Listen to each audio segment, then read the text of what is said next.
शांति। आज के बाबार अव्यक्त वाणी, প্রত্যক্ষতা का পুরুষার্থ।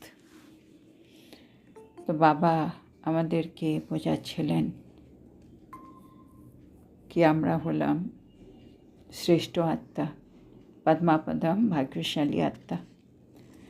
সেজন্য আমাদেরকে বাপদাদার সবসময় শ্রেষ্ঠ সঙ্গ করতে হবে, বাপদাদার সবসময় সমীপ থাকতে হবে। কেন সঙ্গ করলেই তার রং অবশ্যই লাগে। বা বলছে যেমন স্থূল রঙও কেউ মাখিয়ে দিলে স্পষ্ট দেখা যায়। কোনো আত্মা যদি কুসঙ্গে থাকে তাহলেও তার মধ্যে যে মায়ার রং লেগে যায় সেটাও কিন্তু লুকিয়ে রাখা যায় না। একইভাবে আমরা যদি সত্যিকারেরই শ্রেষ্ঠ সঙ্গ করছি তাহলে আমাদের মধ্যে থেকেও রুহানি রং সবাইকে সবাই দেখতে পাবে। তো বাবা বলছে রং, রুহানি রং যেটা আত্মিক রং, যেটা আমাদের বাবার থেকে লেগে যাচ্ছে। বাবা নিরাকার, আমি আত্মাও নিরাকার হয়ে বাবাকে স্মরণ করছি। সেজন্য আমার মধ্যে আস্তে আস্তে আত্মিক ভাবটা ইমার্জ হয়ে যাচ্ছে। আমার দৃষ্টিতে, বৃত্তিতে, আমার কথায়, আমার ভাবনা চিন্তা, কর্মে এই রুহানি রং, আত্মিক ভাবটা সবসময় প্রকাশ পাবে। ভাবে যে এই রংটা কখনো কিন্তু গুপ্ত থাকবে না। আমরা যদি বলি কি আমরা বাবাকে অনেক স্মরণ করি, আমি তো 24 ঘন্টা বাবা ছাড়া থাকি না, অথচ আমার আচার আচরণে যদি আত্মিক ভাবটা দেখা যাচ্ছে না, আত্মিক রং যে আমার মধ্যে লেগেছে ওটা যদি দেখা না যায়, তাহলে বোঝা যাচ্ছে কি আমি শ্রেষ্ঠ সঙ্গ করি না। তো বাবা সেটা আমাদেরকে বোঝাচ্ছিলেন। তারপরে বাবা বলছিলেন আমাদেরকে এখন স্পষ্ট দর্পণ হতে হবে, পাওয়ারফুল দর্পণ। যেমন যে কোনো একটা ভালো আয়না, যে জিনিসটা যেরকম ওই রকমই দেখায়। ভালো আয়না বলতে এক্স্যাক্টলি সেম, কেননা এখন এমনও অনেক আয়না বেরিয়েছে যেগুলোতে কেউ রোগা থাকলে মোটা দেখাবে, কেউ ছোট থাকলে লম্বা দেখায়। সেজন্য বাবা বলে স্পষ্ট পাওয়ারফুল দর্পণ হতে হবে। তো সেজন্য বাবা বলছে আমাদের দর্পণ থেকে আমার নিজের সম্পূর্ণ স্টেজ প্রকাশ পাবে। আর আমার সম্পূর্ণ স্টেজ আর বিনাশের সময় এ দুটোর মধ্যে কিন্তু অনেক একটা গভীর কানেকশান আছে। যত আমরা সকলেই সম্পূর্ণ স্টেজের দিকে চলে যাব, বিনাশের টাইম কাছাকাছি চলে আসবে। যেন বাবা বলছে অনেকে বাবাকে জিজ্ঞেস করে কি বিনাশের টাইম আর কত দিন বাবা, আর কত দূরে। বাবা বলছে সেটা তোমরা তোমাদের সম্পূর্ণ স্টেজ থেকেই বুঝে যাবে। তো নিজের সম্পূর্ণ স্টেজে সাক্ষাৎকার করো আর বলো কি বিনাশ এখনও দেরি আছে না কাছাকাছি এসে গেছে। তারপরে বাবা বলছিলেন আজ सत गुरुवार है ना, तो आज के तो सत्यकार ही सत गुरुवार। तो आज वतन में रूरिहान चल रही थी। आज के আমাদের সূক্ষ্ম वतने বাবার একটা আলাপ আলোচনা চলছিল, রুরিহান। কোন সি রুরিহান? তো বাবা বলছে কীরকম আলাপ চলছিল। वर्तमान स्टेज कहाँ तक नंबरवार पुरुषार्थियों की चल रही है, इसमें रिजल्ट क्या निकली होगी। বর্তমানে আমরা পুরুষার্থের মধ্যে কি নম্বরে আছি। বলছে এর একটা রেজাল্ট বের হওয়া উচিত। আমরা সকলেই তো পুরুষার্থ করছি, আমাদের যদি এই মুহূর্তে একটা রেজাল্ট বের করা হয় কি কে 1 2 3 4 এরকম একটা রেজাল্ট, তাহলে কীরকম নাম্বারে আমি আত্মা আমার নম্বরটা পাব। तो नंबरवार এটা जानवर जন্য। तो पहले प्रश्न की रिजल्ट में मेजॉरिटी 50% से ज़्यादा नहीं निकले।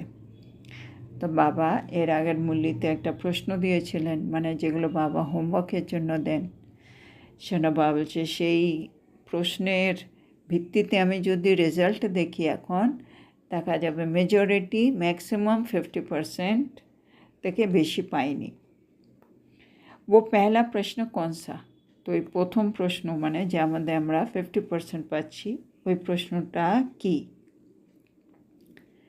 इस वर्ष का जो महत्व सुनाया था और डायरेक्शन दिया था कि ये वर्ष विशेष रूप में याद की यात्रा में रहना है व अव्यक्त स्थिति में स्थित रहते हुए वरदान प्राप्त करने हैं। তো বাবা আমাদেরকে হোমওয়ার্ক দিয়েছিল কি এই বছরে তোমরা কি করবে, তোমরা বিশেষ স্মরণে যাত্রায় থাকবে আর অব্যক্ত স্থিতিতে স্থিত হয়ে বাবার থেকে বরদান নেবে। সেটা বাবা হোমওয়ার্ক দিয়েছিলেন, যার রেজাল্টে বাবা দেখছি আমরা 50% কাজ করেছি। तो बाबा बोलছেন तो डायरेक्शन प्रमाण जो वर्ष के आदि में अटेंशन और स्थिति रही वो अभी है। तो बाबा बोलছে যেদিন বাবা ডাইরেকশন দেয় না মুল্লির মাধ্যমে বাবা এলেন বাবা মিলনে, বাবা এসে ডাইরেকশন দিলেন কি এখন তোমরা বিশেষ স্মরণে যাত্রা করো আর আবেগ স্থিতিতে স্থিত হয়ে তোমরা বরদান প্রাপ্ত করো। বাবা যখন ডাইরেকশন দিয়েছেন তখন মানে আদির সময় তখন বাবা বলছে তোমরা খুব অ্যাটেনশন দিয়েছিলে এই হোমওয়ার্কের উপরে আর নিজের স্থিতিকেও ওই রকম বানিয়ে নিয়েছিলে, কিন্তু সেই স্থিতিটা কি আছে? হ্যাঁ, বাবা বারে বারে বলে, মানে বাবা যখনই মুরলিতে কিছু বলল আমাদের মধ্যে অনেক উমং উৎসাহ চলে আসে, হ্যাঁ বাবা আজকে থেকে এটা করবই, এবার এটা আমি করেই ছাড়ব। তারপরে আমরা শুরুও করে দিই কিন্তু বাবলের সময়ের সাথে সাথে স্পিডটা তীব্র হয় না, আরও নিচের দিকে নেমে যায়। তো তখন যে উমং উৎসাহ যেভাবে আমি পুরুষার্থ করছিলাম বাবার ওই ডাইরেকশানের উপরে, আজকে কি সেম বাবা বলছে তোমাদের স্থিতি আছে, সেম পুরুষার্থ চলছে? বাবা বলছে চেক করে বলো। जो अव्यक्त वातावरण या रूहानी अनुभव पहले किए क्या वही रूहानी स्थिति अभी है? বাবা বলছে তোমরা প্রথম দিকে মানে বাবা যখন ডাইরেকশন দিয়েছে তখন যেই অব্যক্ত একটা বায়ুমণ্ডল তৈরি করে ফেলেছিলে বা যেটা আত্মিক একটা অনুভব করেছিলে, আজও কি সেই আত্মিক স্থিতি তোমাদের আছে? বাবা বলছে দেখো স্টেজ মে বা অনুভব মে ফরক হে, মানে আমার স্টেজ কি সেম আছে যেটা ওই দিন ছিল আর আজকে? আমার অনুভব সেদিন যেরকম অনুভব হয়েছিল আজকেও কি ওরকম অনুভব হয়? বাবা বলছে এগুলো চেক করো।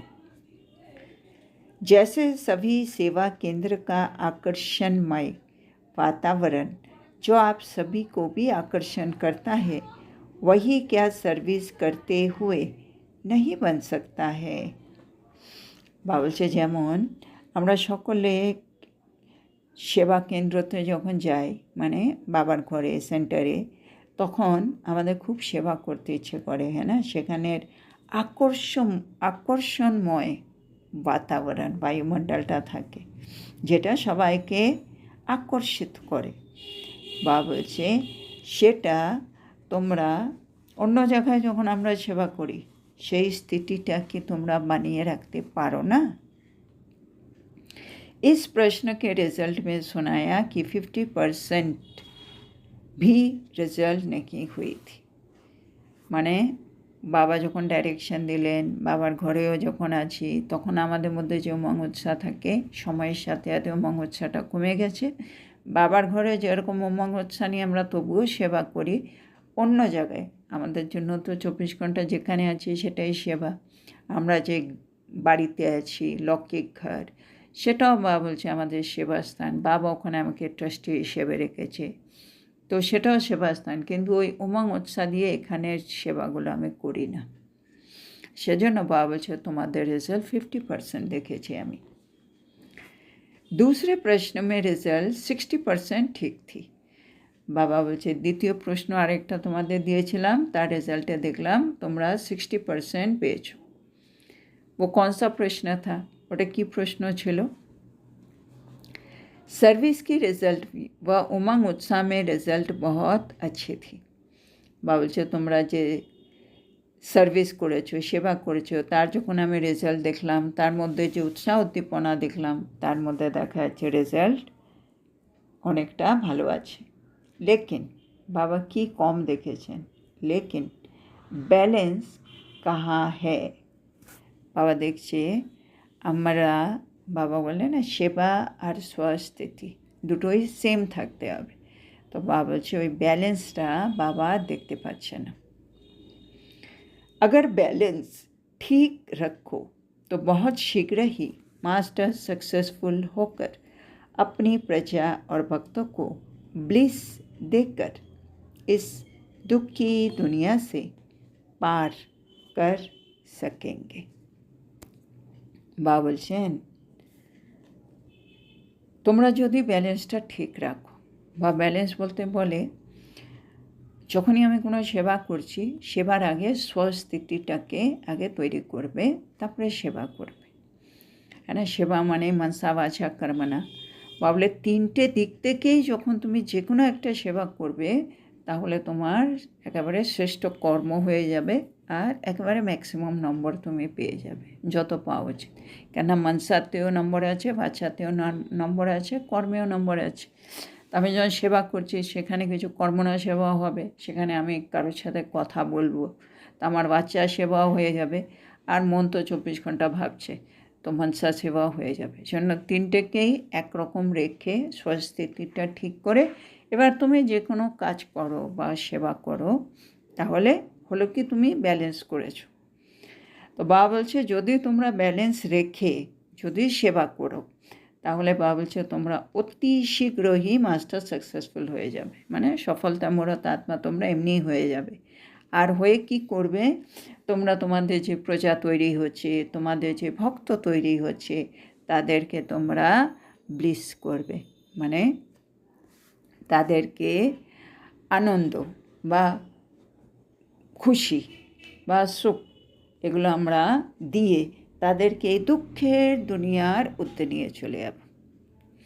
মানে এখন তো সব দিকে অশান্তি আর দুঃখ, ব্যথা বেদনা, সেগুলো থেকে বের করে নিয়ে তাদের জীবনে সুখ আনন্দ ভরে দেব। কিন্তু এটা কখন হবে, যখন আমি আত্মা ব্যালেন্স রেখে সেবা করব। तो बाबा बोलছেন अभी भक्तों की पुकार स्पष्ट और समीप नहीं सुनाई देती है। বাবা বলছে আমরা এই কাজটা তো করছি না, বাবা তো ব্যালেন্স দেখতে পাচ্ছে না। বাবা বলছে এর কারণ কি, কারণ ভক্তরা তো মন্দিরে মন্দিরে গিয়ে তাদের ইষ্টদেবী দেবতাকে তো ডাকছে, কিন্তু তোমরা এই যে ইষ্টদেবী দেবতা সেটা তোমরা জানো, কিন্তু তোমরা তাদের ডাকটা শুনতে পাচ্ছ না। মানে বিভিন্ন জায়গায় যে ভক্তরা মনে প্রাণে ডাকছে, তাদের জীবনে কিছু কিছু প্রবলেম আছে, সেগুলোর জন্য ডাকছে, কিন্তু তোমরা সেটা শুনতে পাচ্ছ না পরিষ্কার করে স্পষ্টভাবে। আর মানে কেউ আমার পাশেই কাঁদছে, কে রে, মানে এত কাছে, ওটাও তোমরা শুনতে পাচ্ছ না। হ্যাঁ না, যেটা ব্রহ্মা বাবা মাম্মারা এরাও শুনতে পারত। সেটা দেখা যেত ব্রহ্মা বাবা মানে রাত্রিবেলা জেগে জেগে বাবা দেখছে মনসা সেবা করছে, তো জিজ্ঞেস করছিল বাবা পুরো দিন সেবায় আপনি তো একটু রেস্ট করেন না, রাত্রিবেলা তো একটু রেস্ট করা উচিত, হ্যাঁ না, শরীরেরও তো যত্ন নিতে হবে। বাবা বলতো আমি কী করে ঘুমাবো বলো, মানে সব বিভিন্ন জায়গায় সে মানে আমার সন্তানেরা, ব্রহ্মা বাবা তো মানে আমার সব সন্তানেরা, ওই যারা আমাদের প্রজার ভক্ত, ওরা সব কান্নাকাটি করছে, তাদের জীবনে এত কষ্ট, তারা তো আমাকেই ডাকছে, আর আমি এখানে নিশ্চিন্তে ঘুমাবো, সেটা কী করে হয়। তো বাবা সব কিছু শুনতে পেত। তো একইভাবে বাবা বলছে তোমরা নিশ্চয়ই শুনতে পাচ্ছ না, সেজন্য তোমরা ব্যালেন্সটা রাখছো না। তো বাবা বলছে क्योंकि आपको स्वयं ही अपनी स्टेज स्पष्ट नहीं है। আর আমি ভক্তের এই কষ্টটা শুনতে পাচ্ছি না কেন, এর কারণ বাবা বলছে কেননা তোমরা ওই স্থিতিতে স্থিতি নেই, সেজন্য আমি আমার স্টেজের আমি আমার স্টেজকে স্পষ্ট দেখতে পাচ্ছি না, মানে অনুভব করতে পারছি না। মানে আমি যখন আত্মিকভাবে স্থিত হয়ে যাব, তখন যে কোনো আত্মার মনের ভাবটা বুঝতে পারব। তা আমি যদি ব্যালেন্স রাখি, তার মানে আমি আত্মিক ভাবের মধ্যে ডুবে আছি। তাহলে আমি আশেপাশে যেগুলো স্থূল কান দিয়ে বা স্থূল চোখ দিয়ে দেখা যায় না, সেগুলো আমি সূক্ষ্মভাবে কিন্তু শুনতে পেতাম। তো বাবা বলছে, তোমার কাছে তোমারই স্টেজ স্পষ্ট নেই, সেজন্য তুমি ভক্তেরও স্টেজ, এই যে ভক্তের মনের ভাবনা, ও যে দুঃখ কষ্ট হচ্ছে, সেটাও তুমি শুনতে পাচ্ছ না। তো ये है दूसरे प्रश्न की रिजल्ट, সেজন্য তোমরা 60% পেলে। এটা দ্বিতীয় প্রশ্নের রেজাল্ট। तीसरा प्रश्न है, बाबा आरेकटा प्रश्न दिएছিলেন तृतीय। संपर्क व संबंध में स्वयं अपने आप से संतुष्ट व अन्य आत्माएं कहाँ तक संतुष्ट रही। তো বাবা বলছে তৃতীয় প্রশ্ন ছিল আমাদের সম্বন্ধ সম্পর্কে যে আত্মারা আছে, আমি তাদের থেকে কতটা সন্তুষ্ট আর তারা আমার থেকে কতটা সন্তুষ্ট হয়েছে। সার্ভিস মে আর প্রবৃত্তি মে, মানে আমার লৌকিকে আর বাবার সেবাস্থানে। তো কিছু আত্মা আমাদের সম্বন্ধে আছে, আমাদের প্রবৃত্তিতে, কিছু আত্মা আমাদের সম্পর্কে আছে। সব আত্মা যেন আমার কাছ থেকে সন্তুষ্ট হয়, আর আমিও যেন তাদের ব্যবহার, কথাবার্তা সব কিছুর মধ্যে সন্তুষ্ট ফিল করি। এটা তৃতীয় প্রশ্ন ছিল। তো বাকি দেখলেন, সেবা কেন্দ্র ভি প্রবৃত্তি হ্যাঁ না। বাবা যে আমাদের সেন্টার, সেটাও কিন্তু একটা প্রবৃত্তি, হ্যাঁ না? ওটা অলৌকিক, এটা লৌকিক সম্বন্ধ সম্পর্কে আছি আমরা, আর বাবার ঘর মানে অলৌকিক সম্বন্ধ সম্পর্ক। তো এটাও প্রবৃত্তি, ওটাও প্রবৃত্তি বাবা বলছে আমাদের জন্য। তো প্রবৃত্তি মে ও সার্ভিস মে সন্তুষ্টতা কাহা তক রাখি। শরণ বাবা জানতে চাইছে তোমরা তোমাদের প্রবৃত্তিতে আর তোমাদের সেবায় কতটা তোমাদের সন্তুষ্টতা তোমরা পেয়েছো বা অনুভব করতে পেরেছো। इसमें মাইনরিটি পাস বাবা দেখছে এর মধ্যে অনেক কম সংখ্যক আত্মারা পাশ করেছে। अभी है अभी नहीं है, মানে এই মুহূর্তে আমি সন্তুষ্ট, আবার পরের মুহূর্তে কিছু একটা হলো আমি সন্তুষ্ট নয়, এরকম অবস্থা হয়ে যাচ্ছে আর কি। আজ হ্যাঁ কাল নেই হ্যাঁ, আজকে আমি খুব সন্তুষ্ট হিসেবে পুরো দিন কেটে গেল, কালকে সকাল থেকে কোনো ব্যাপারে মুড অফ, পুরো দিন অসন্তুষ্ট হয়ে রয়েছে সবাইয়ের মধ্যে। তো সেই জন্য বাবা বলছে এখন আছে এখন নেই, আজকে আছে কালকে নেই। इसको 50-50 कहते हैं। शना बाबा एटार मध्य आमादेरके 50-50 दिच्छे। इन 3 प्रश्नों से चलते हुए वर्ष की रिजल्ट स्पष्ट है ना। तो बाबा बोलছে এই 3টে প্রশ্নর তো আমি বলে দিলাম রেজাল্ট, তাহলে তোমরা বুঝে গেছো তোমাদের রেজাল্টটা কি। सुनाया था कि इस वर्ष में विशेष वरदान ले सकते हो। বাবা বলছেন তোমরা মানে ভালো পুরুষার্থ করে বাবা যে 3টে কাজ দিয়েছে এগুলো যদি করে নিই, বাবার থেকে আমরা একটা বিশেষ বরদান প্রাপ্ত করতে পারি। लेकिन एक मास से वरदानी मास समझकर अटेंशन रखा। কিন্তু বাবা বলছে পুরো বছর তোমরা বিশেষ বরদান আমার থেকে নিতে পারতে যদি এই 3টে কাজই তোমরা টেনশন দিয়ে করতে। কিন্তু দেখা গেল বাবা যেই মাসে দিয়েছে হোমওয়ার্ক, সে একটা মাস তোমরা বরদানি মাস ভেবে খুব টেনশন রেখেছো, কিন্তু अब फिर धीरे धीरे समय अनुसार वरदानी वर्ष भूलता जा रहा है। তারপরে যেই দ্বিতীয় মাস তৃতীয় মাস যাচ্ছে, আমরা আস্তে আস্তে বরদানি বছর যে বাবা বলেছে ওটা ভুলেই গেছি। আমরা ভাবছি একটা মাস বরদানি মাস ছিল, বাস তারপরে আমরা আমাদের নর্মাল পুরুষার্থে চলে এসেছি। इसलिए जितना ही इस वरदानी वर्ष में वरदान लेने की स्मृति में रहेंगे तो सहज वरदान भी प्राप्त होंगे। শরণ বাবা আমাদেরকে আবার মনে করিয়ে দিচ্ছি কি এটা হচ্ছে তোমাদের বরদানি বছর, সেজন্য সব সময় আমি বাবার কাছ থেকে বরদান নিতে পারি। এটা যদি তোমরা স্মৃতিতে রাখো তাহলে দেখবে অনেক সহজেই বাবার থেকে বরদান প্রাপ্ত করছো। और यदि विस्मृति हुई तो विघ्नों का सामना भी बहुत करेंगे। মানে আমি যদি সবসময় স্মৃতিস্বরূপ থাকি কি এটা হচ্ছে বরদানি বছর, বাবা থেকে সব সময় বরদান পাওয়া যাচ্ছে। তাহলে যে কোনো পরিস্থিতি আসবে ওগুলো আমি কাটিয়ে উঠবো, কেন বাবা তো বরদান দিয়ে যাচ্ছেন। বরদান মানে শক্তি। আর যদি তুমি বিস্মৃতিতে থাকো, আমি যদি ভুলেই গিয়ে থাকি কি বাবা এই মুহূর্তে আমাকে বরদান দিচ্ছে, তাহলে বিঘ্ন আসবে আর তোমাকে বিঘ্নর সম্মুখীন হতে হবে অনেক বেশি করে। इसलिए चारों ओर सर्व ब्राह्मण परिवार की आत्माओं के आगे सर्व प्रकार के विघ्नों को मिटाने के लिए जैसे पहले मास में याद की व लगन की अग्नि को प्रज्वलित किया है। बाबलचे এর জন্য কী করো, সব দিকের সব ব্রাহ্মণ পরিবারের আত্মাদের আগে নানা রকম তো বিঘ্ন, সব রকম বিঘ্ন আসতেই থাকে, সেগুলো তো আমাদেরকে মিটিয়ে নিতে হবে। সেজন্য ওই প্রথম মাস তোমরা যেমন স্মরণের যাত্রায় ডুবেছিলে, বাবার ভালোবাসার আগুন তোমাদের হৃদয়ের মধ্যে প্রজ্বলিত হয়েছিল, ওই রকমই वैसे ही अभी ऐसा ही अव्यक्त वातावरण बनाना। মানে পুরোটা বছর তোমরা মানে স্মরণের যাত্রায় থাকো, সব সময় বাবার মানে ভালোবাসার আগুন সেটাকে হৃদয়ের মধ্যে প্রজ্বলিত করে রাখো। আর এটা বরদানি বছর, এটা মনে রাখো। তাহলে কী হবে, তোমার জীবনে যা যা প্রবলেম আসছে, বিঘ্ন আসছে, সেগুলো দেখবে অনেক তাড়াতাড়ি মিটে যাবে। তো এক তরফ বরদান হে, दूसरी तरफ विघ्न है। মানে বরদান যেখানে আছে বাবা বলছে ওখানে বিঘ্ন থাকতে পারে না। যদি বিঘ্ন আসছে তার মানে তুমি স্মৃতির স্বরূপ নেই, সেজন্য বরদান কাজ করছে না।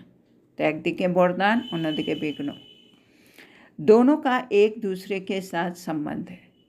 মানে বরদান আর বিঘ্ন দুজনে কিন্তু একেবারে রিলেটেড। বরদান থাকলে বিঘ্ন নেই, বিঘ্ন থাকলে বরদান নেই, মানে সেজন্য তাদের মধ্যে একটা সম্পর্ক আছে, সম্বন্ধ আছে। सिर्फ अपने प्रति विघ्न विनाशक नहीं बनना। তারপরে আরেকটা হলো আমরা যেন শুধু নিজের জন্য, হ্যাঁ না, বিঘ্ন বিনাশক যেন না হই। মানে আমার জীবনে যা প্রবলেম আসছে আমি সব শেষ করে দিই, সেখানে আমি আত্মা মানে স্মৃতিস্বরূপ থাকছি। কিন্তু लेकिन अपने ब्राह्मण कुल की सर्व आत्माओं के प्रति विघ्न विनाशक करने में, माने विघ्न विनाश करने में सहयोगी बनना है। ऐसी स्पीड तेज कर, है ना, আমাদের তো কাজ হলো নিজেও করব, আর আমার যে ব্রাহ্মণ পরিবার আছে সবাই তো পুরুষার্থ করছে, তাদেরও আমি সহযোগী হব। যেন ভাবছে শুধু নিজের বিঘ্ন শেষ করে বিঘ্ন বিনাশক তো হলে হবে না, তোমার আশেপাশে যে আত্মারা আছে তাদের জীবনের বিঘ্নকেও তোমরা শেষ করার জন্য সহযোগী হও। আর এর মধ্যেও স্পিডটাকে তেজ করো, মানে তীব্র করো। মানে আমার জীবনে যত বিঘ্ন শেষ করে ফেলছি, আশেপাশে যারা আছে তাদের জীবনেরও বিঘ্ন যেন তাতেই শেষ হয়, তার জন্য আমি সহযোগ দিচ্ছি। बीच बीच में चलते चलते स्पीड ढीली कर देते हो। বাবা বলে আমি যখন বলি তোমার স্পিড অনেক আমাদের তীব্র থাকবে, তারপরে এবার আস্তে আস্তে আবার স্পিডটা একটু ঢিলে হয়ে যায়। इसीलिए प्रत्यक्षता होने में ड्रामा में इतनी देर दिखाई दे रही है। আর মানে আমরা একই স্পিডে চলছি না, আমাদের স্পিড আরও তীব্র হওয়া উচিত। সময়ের সাথে সাথে আমরা ওটা একটু ঢিলে হয়ে যায় বলে বাবা বলছে শূন্য ড্রামাতে প্রত্যক্ষতাও এখনও হচ্ছে না, ওটাও অনেক দেরিতে দেখা যাচ্ছে। तभी तो स्वयं को भी प्रत्यक्ष कर सकेंगे, है ना। আমাদের স্পিড যদি ঢিলে না হয়, বাবা বলছে তোমরা অনেক তাড়াতাড়ি নিজেকে প্রত্যক্ষ করে ফেলবে। अपने में सर्वशक्तिमान का प्रत्यक्ष रूप अनुभव करो। এখন বার একটা কাজ দিচ্ছে কি বাবা তো আমার সাথে আছে, তার মানে বাবা সর্বশক্তিমানের সব শক্তি আমার মধ্যে আছে, সেজন্য নিজের মধ্যে সর্বশক্তিমানের যে শক্তি সেটাকে প্রত্যক্ষ রূপে অনুভব করো। তার মানে সব শক্তি আমার মধ্যে অলরেডি আছে, সেটা অনুভব করো। এক দো শক্তি কা নেই, সর্বশক্তিমান কা। মানে বাবা বলে আমরা শক্তিমান তো নয়, সর্বশক্তিমান। তার মানে আমার মধ্যে প্রতিটা শক্তি বিদ্যমান আছে, এটাকে ফিল করো।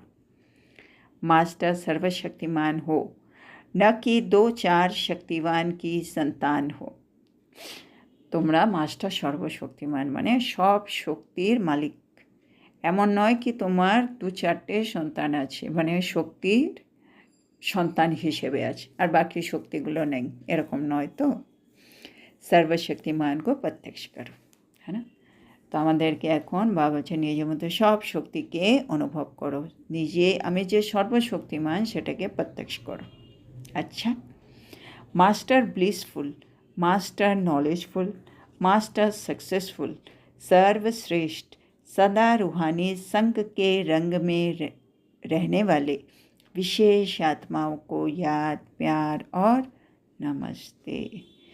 তো এখানে মূল্যটা শেষ হলো। বাবা আমাদের বলছেন আমরা হলাম মাস্টার ব্লিসফুল, মানে আনন্দে ভরপুর আত্মা, মাস্টার নলেজফুল, মানে নলেজে ভরপুর, মাস্টার সাকসেসফুল, মানে সফলতা স্বরূপ, সর্বশ্রেষ্ঠ, সব সময় আত্মিক রং দিয়ে নিজেকে রাঙিয়ে রাখার বিশেষ আত্মা।